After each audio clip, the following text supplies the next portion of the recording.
correctly. Um, just as, go ahead and take this full, David, if you can. Those of you who were with us last night, um, these are the guys that you spent your evening with, if you will. This is the 7th Cav. They have, if you were with us last night, you know this. It was an extraordinary thing to witness. This is a remarkably clear picture. When these video phones stop down, I assume this is video phone, isn't it? Video phone stopped, when the movement stops, the picture clears a whole lot. But you see they've made their way about 100 miles inside of Iraq. They came from Kuwait. They crossed this berm without much difficulty. And last night, for 4 hours or so, it felt as if we were riding with them, which reminds me, if I may, it just is of something else, one other piece of business from last night I want to take a minute and talk about. Again, those of you who were with us last night, there was a moment where, and you know, I'd like to tell you we're really smart. We plan all this stuff, but it's not how it happened. But the fact is that a woman up in upstate New York has a son who's in this unit, and she happened to be watching. She's watching her son, and they were pretty grainy pictures yesterday, but she's watching her son, and she doesn't see him, but she knows that's the unit making their way across the desert, and she feels, as you would feel if it was your son, a lot of anxiety and tremendous pride, both of those things, and she sent us a most lovely email, and we read it on the air. Basically, she talked about how proud she was, and she thanked us, and there was no reason to thank us, but we certainly understood her pride. And this afternoon, I called her up to thank her for her email, and honestly to say I hope that in reading it I didn't embarrass her. People don't necessarily send their emails to us to have them read on the air. And we started to talk about her son. And she said when he left, her name is Rosemary. Rosemary said to him, "Kevin, I'm very much afraid. This is the first time in my life I feel like I can't protect you." And Kevin said to her, "Mom, my turn to protect you." When I read her email on the air last night, this hadn't happened to me very often in my life in this business, I could feel it in my throat. I think we all felt the emotion of that moment. And when I talked to her this afternoon and she described her son saying, "Mom, it's my turn to protect you," it happened again. Her little boy had grown up.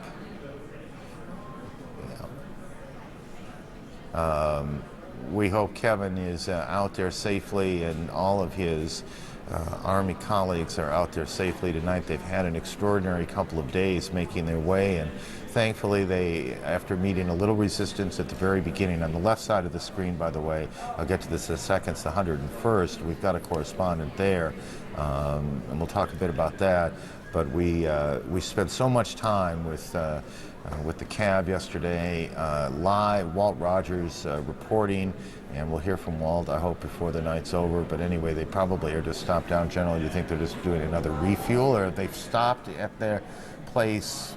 Have they stopped where they're going to stop? No, they're making their way to Baghdad. It would be a guess, but they must be somewhere near the river, because I see greenery behind them. So they're out of the desert somewhere near the Euphrates. Okay, and we don't want to be any more specific than that. As you move to the north, what happens is the desert changes, and you get a little more green. And you see none of this green when you're in Kuwait, but as you get into a little deeper into the southern part of Iraq, you start to see some greenery even in the south, and we want to always be careful, and we try always to be careful about giving too much detail on this, but it's a big desert out there, and anyway, it's good to see those guys. I think we all felt, I know I got a lot of notes from viewers, we all felt like we got to know them in a kind of crazy way. Even as we didn't see them, we saw them racing across the desert, and we saw them going past Bedouin tents and herds of goats and wildflowers that were coming up from the desert. And Walt Rogers' stunning descriptions last night of that ride, that bumpy, noisy, not very comfortable ride. We saw them trying to eat their breakfast and refueling. There's some helicopters that do reconnaissance for them. Those of you who were along for the ride last night I think it is one of those television nights you won't forget. And what made it perfect is that there was no hostile fire, there was no war in front of us. We didn't have to report the worst of the detail of war, but we could just marvel at this combination of cooperation, technology, and just really good journalism that was going on. And we see it again out in the desert, American soldiers walking around their vehicles, and behind them there'll be an infantry division that will move at some point, if it has not started already. We saw a moment ago a picture of the 101st, and we do have a correspondent also embedded in that fabled group of soldiers. We don't quite have contact with Ryan Shilcolt. That's a picture of Ryan, who's done some terrific work for us as well, and hopefully we'll get all of those problems, the audio problems, solved. I think all of you certainly understand the complexity of trying to put live television pictures on from the middle of nowhere, and the middle of nowhere is pretty much what you're looking at out there. In general, we spent a long time with these guys last night. We were both so tired when it was over. We didn't talk much. It was a heck of a ride, though, wasn't it? They really galloped across the ground there and fulfilled their mission.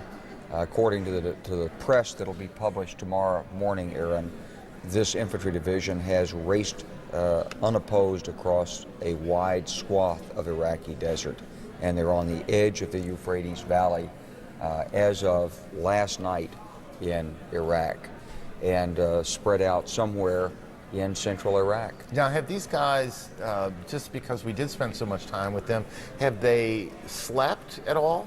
Hopefully they've given them time, and maybe that's what they've done here. This is early morning in Iraq. Maybe they pulled into this position after dark last night and gave them a chance to look at the vehicles, make sure the weapons are clean, and rest, because there are liable to be some tough days ahead. And even though this is different than carrying 70 pounds on your back and walking, this is still very, very strenuous operations. Even if you're in that vehicle, you're being bounced and jostled all day. You're carrying a lot of gear, and you're under continuous stress, and you get a lot of uninterrupted sleep. So the chance to get 6 hours flat on your back in relative safety, boy, I hope they got it. I hope they did too. I just want to make this point again, and I hope it doesn't sound defensive, because in no sense do I mean it that way. We are always extremely vague about where any particular unit is, for obvious reasons. And this is, I suppose in this day and age, Iraqi intelligence can throw a satellite dish up like many of you have on your home and watch all the American television networks. But CNN, as you know, really is, in moments like this, the world's television network. And bad guys, in this case in Iraq, sit and watch us. And what we want to be extremely careful of is that we don't say anything that endangers any of those young men you see in front of you. Now, in truth, I feel a whole lot more confident about how I do this and how we do this when you have the former Supreme NATO commander sitting next to you, because he has an exquisite sense of both what we can say safely and what we ought not to say safely. And I know, and I understand, I think we all understand why you get concerned about this. We are as concerned as you. None of us wants on our shoulders ever, either for any reason, accidental, competitive, any of those crazy reasons you can think of, to have said anything or done anything that endangered the lives of any of those young men. And so we are pretty careful. We're not pretty careful. We're very careful. Even before the embed rules were put into place with this agreement with the Pentagon, here at CNN, and I'm sure this is true at other news organizations, internal rules about talking about troop movements and all the rest. For someone who didn't want to sound defensive, I've certainly prattled on a long time about this. Trust me, we think about it all the time. Walt Rogers is out there. Walt, Can I finish on Please, that? go thing? ahead. Because, you know, I did say there's a river there, but it's impossible to go north out of Kuwait without at some point running into that river. It's a very long river, and saying that river's name really doesn't identify the location of the unit in any targetable sense. This came up just at one point last night, and the general pointed out it's a big darn desert out there. The fact that we know they're in the desert doesn't tell the Iraqis a whole lot. That's exactly right. Right. No, their security is maintained. Okay. Ryan Chocold, as we said, is with the 101st. We also spent some time with them last night. They were, as we looked at it, getting ready to move out. Ryan, have they in fact moved out now? Yeah, Aaron, I can report that the 101st Airborne 3rd Brigade is now well inside Iraq. I'm actually with them, been embedded with the 101st ever since we left Fort Campbell. And for these soldiers, this is a pretty significant moment now well inside Iraq. Aaron? And just describe a bit how it comes about that they move out? Does was there a pep talk? What happened? Well, first of all, it was in the cover of night. The convoy moved out of Kuwait. Pretty long convoy. There was not any immediate pep talk before. We had been in what was called an assembly area for some time. The pep talks for the troops had taken place a long time before that. It was pretty much a very organized, orchestrated event, a lot of vehicles involved, sort of like being in one big traffic jam, if you will.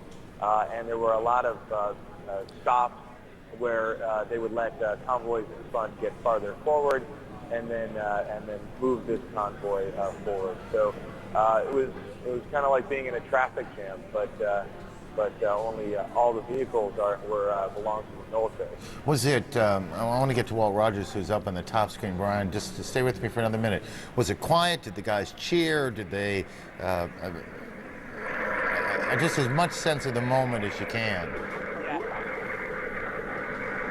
Absolutely. You know, a lot of the soldiers actually did take pictures as they came across the border. I'm not sure that they were supposed to do that. Obviously, the Army likes to enforce what they call light discipline. In other words, they encourage the soldiers, really try and make the soldiers not use white light. But I must have seen at least 5 soldiers pop out of their vehicles and take pictures as they cross the border. But this is really the beginning. I mean, a lot of these soldiers really wanted, not that they really want to go to war in Iraq, but sitting in Kuwait, they were waiting for some kind of resolution. They either wanted to go home or they wanted this to get started, because the way they look at it is the sooner it started, the sooner it can be finished, and the sooner they can go home. So for moving into Iraq for a lot of these troops was really quite a pleasant and reassuring, actually, thing. It's become a motto, as you know far better than we do, of a lot of these units, a lot of the sergeants and the young officers, to say to homesick young men who would want to get home, the road home goes through Baghdad. It must have been, at least to some degree, a relief to know that they are on their way, that it's underway. Yeah, and the feeling 101st, I noticed when we passed through the border, there was a sign that said in English, "Welcome to Iraq," and it had been left there by soldiers from the 3rd Infantry Division. So obviously this is a feeling that's shared by all the soldiers. They really wanted to, A, move into Iraq, and B, note that they had made that move. This is an important thing for them. Now, let me ask you to do something I asked you to do again. Just step out of the way, and so we can get a view of this long, thank you, this long line of military vehicles of all sorts. This is the 101st, Fort Campbell, Kentucky, correct, General? Correct. I know that a lot of people, as I looked at the mail today, a lot of people down there saw them yesterday as they were strapping on their helmets and getting ready to roll, as it were, and there must have been some relief. I know it was a relief to them. Again, this is just out there in the desert, thousands of miles from where we are in Atlanta, and you see this convoy, supplies. This is our infantrymen. No, this is an airborne unit, I apologize. They'll be moved around, and we also, up at the top of your screen, out in the desert as well, have the CAV is out there, and Walt Rogers is with them. Walt, are you able to hear me? Yes, Aaron, I hear you very well. The camera at this moment is pointing out on a fairly tight focus over a field in south central Iraq. What you're looking at is 3 armored vehicles. Each of those armored vehicles has a 120 millimeter mortar on board, and each of those mortars is ready to fire. It's believed that somewhere not too far in the distance, off the back end of those vehicles, there is an Iraqi detachment of unknown size. The 7th Cavalry, 3rd Squadron, U.S. Army 7th Cavalry has been out scouting since at least midnight, and we are now along a road, again, headed north towards Baghdad. But most of these tanks, the mortar battalion that you see over there, almost everyone is in a firing position. A short while ago, we saw the helicopters doing a reconnaissance of this entire area. There you can see the main battle tanks. You can also see one of the vital ingredients of war, mud. It's raining here. You can see the soldiers all wandering over the tops of their turrets, and what you're looking at is tanks ready to fire if the order goes forward. Again, we have to be very vague and cautious about what our objective is and where we are here in Iraq, but we need to the best we can tell you is we're in south central Iraq. This is, again, the Apache troop of the 3rd Squadron, U.S. Army 7th Cavalry. They continue to push forward towards Baghdad. You can see the 120 millimeter guns pointing upward and outward. It is believed in the direction of those guns, not too far in the distance, there is an Iraqi unit of an undetermined size. There is some hope that when this 7th Cavalry encounters the Iraqi army units, that they will surrender. We saw many people standing beside the road as we were rolling to this position. Iraqis, mostly peasant farmers, standing out there, many of them waving quite joyously, some waving scarves, others waving white flags. There were whole families atop mud huts waving white flags. Most of them were smiling. Again, the objective of this army is nothing more than a regime change in Baghdad. And so I think most of the Iraqi citizens here have a pretty good idea. They have nothing to fear from the cavalry or the 3rd Infantry Division, which is following it. Almost every Iraqi who's aware of anything is now fully aware that this army is moving towards Baghdad. And as I say, there's nothing to fear from it if you're an Iraqi farmer out here in central Iraq. Aaron? This is the people that you have likely encountered are the Shias of Iraq, one of the religious groups, and this is a group that has no particular love for the government of Saddam Hussein. Obviously, there are people in Iraq who do support the government, but this group, the Shias, would not be among them. The 101st, up on the top of your screen, why don't we, if we can, there you go, has started to move again. Ryan, I don't know if you're still able to communicate with us or not, are you? I am, Aaron. In fact, I don't have very much time. I don't want to miss my ride. What I wanted to tell you was a little bit about the 101st and these vehicles you are seeing. The 101st Airborne is actually called the 101st Airborne Division Air Assault, and ever since the days when they jumped into Normandy from planes, ever since about Vietnam, they've specialized in moving their troops by helicopters. You don't see any helicopters here, but I would caution you to not think that you won't see any helicopters in this conflict. The 101st Airborne has more helicopters than any other division in the U.S. Army. What you're seeing now is basically armored vehicles, some 5-ton trucks, and some armored Humvees with anti-tank systems on top of them. This is how, should the 101st Airborne need to move on the ground, this is how they move. They don't have the same kind of mechanized stuff like the soldiers that Walt is with. They do not have tanks. They do not have Bradley fighting vehicles. Very much a grunt, if you will, an infantry division. Most of what these guys do is hump 100-plus pound backpacks on their backs. So that's what you can expect to see from them. A little bit about where we are. I cannot tell you a little bit about the environment.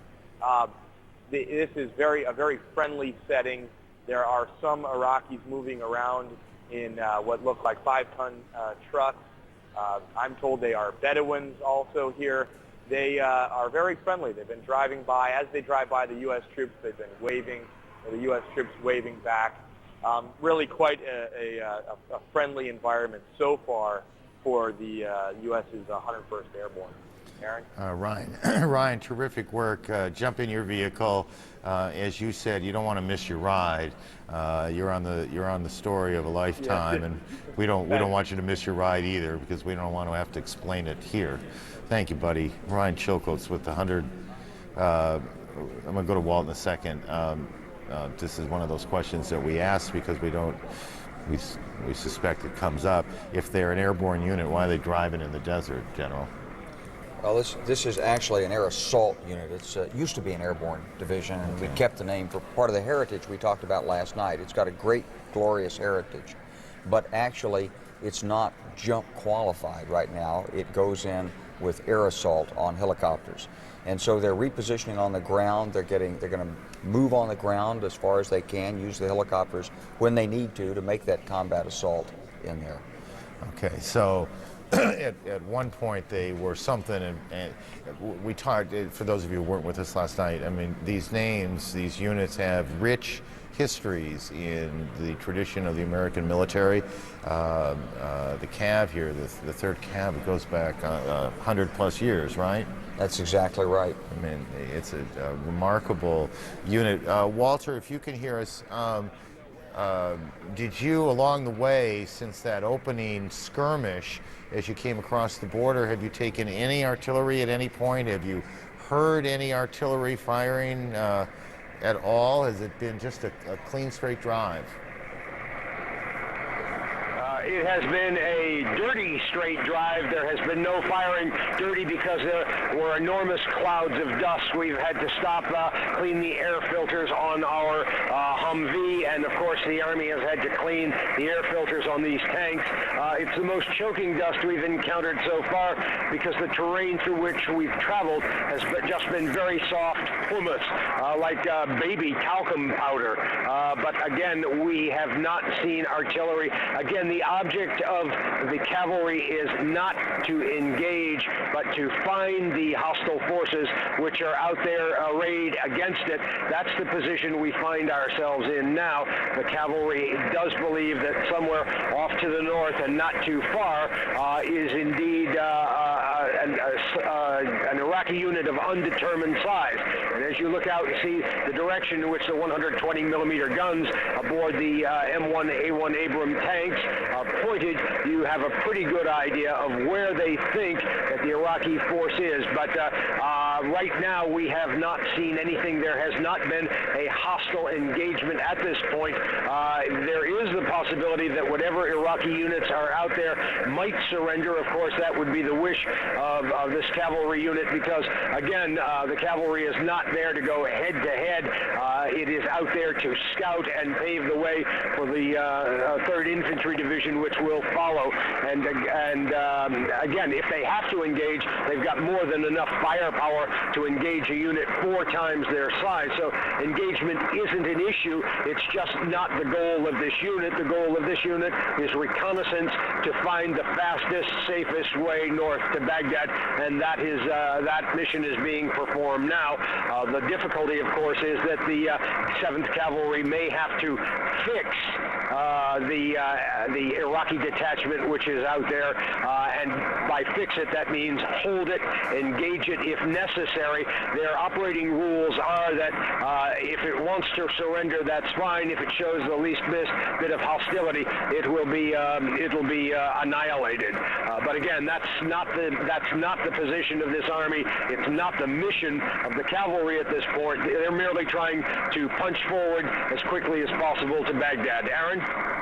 Walter, I know we're going to lose you a little bit to one of the other CNN networks. I will tell you that the pictures you're sending back are, I don't know if you can see them, they're absolutely spectacular. When you pulled the video phone off the shelf, you got the good one, I'll tell you that. When's the last time you slept? When's the last time these guys slept?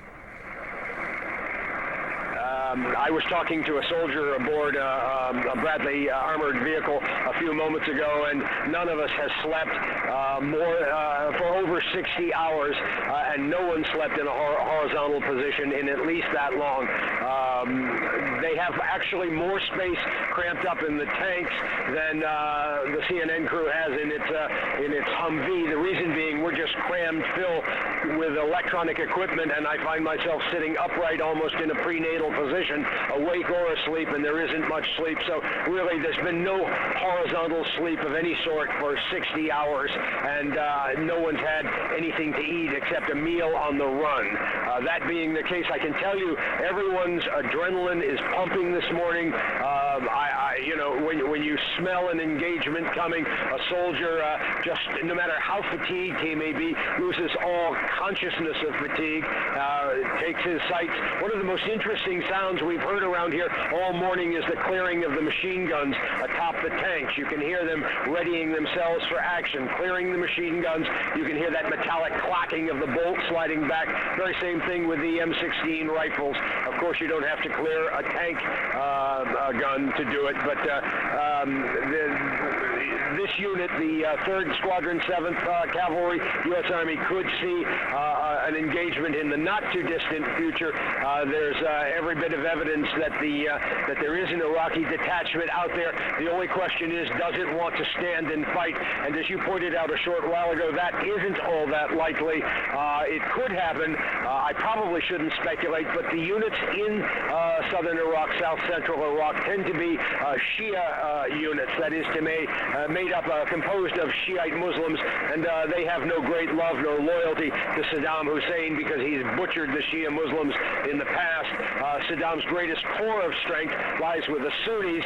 The Sunni Muslims, they are, of course, in Baghdad, and, of course, his own family up in Tikrit. Aaron? Walter, I know that you need to do some business with CNN International, and I want to let you do that, but come back and talk to us again when you're done with that. General, my heart's with those troops out there. Yeah. They are, they've raced slept- hard, they've worked hard, they've maintained their equipment, they went through the dust, they went through the dirt.